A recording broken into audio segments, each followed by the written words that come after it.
We got to start rolling.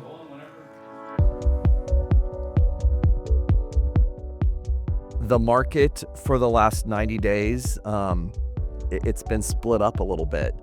The past 45 days, maybe 60 days, a lot of buyers are coming out of the woodwork. If you saw the Q2 report that came out, the list to sale price ratio in the west side was the lowest of all the other areas. The others were floating around 95, 96%, and the west side was at around 89%. So that kind of tells me that there's probably more opportunity for buyers on the west side of 30A, Blue Mountain Beach, Dune Allen, those areas.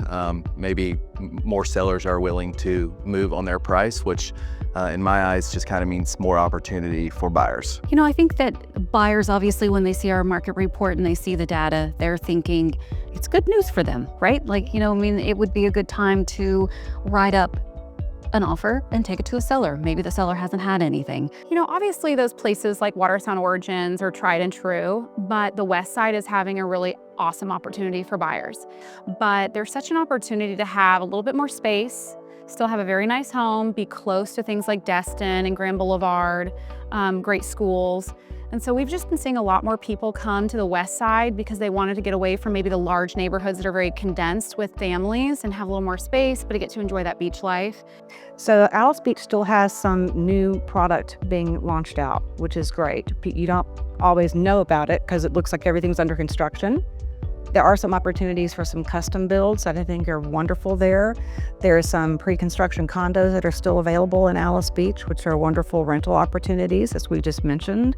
And I think there are also some good retail products in Alys Beach. So there's a lot of opportunity there still. Well, let's just take like Seacrest Beach, for instance. Seacrest Beach does have a lot of inventory right now. So when sellers call me and they want to talk about listing their house in Seacrest Beach, it's really about finding out their motivation. Is it they need to sell, or do they just want to sell? It's definitely getting harder to find a good piece of land that's ready to build on, no encumbrances, no restrictions. Point Washington, that's an area we've seen that's getting very hard to find, a dry lot in Bayfront.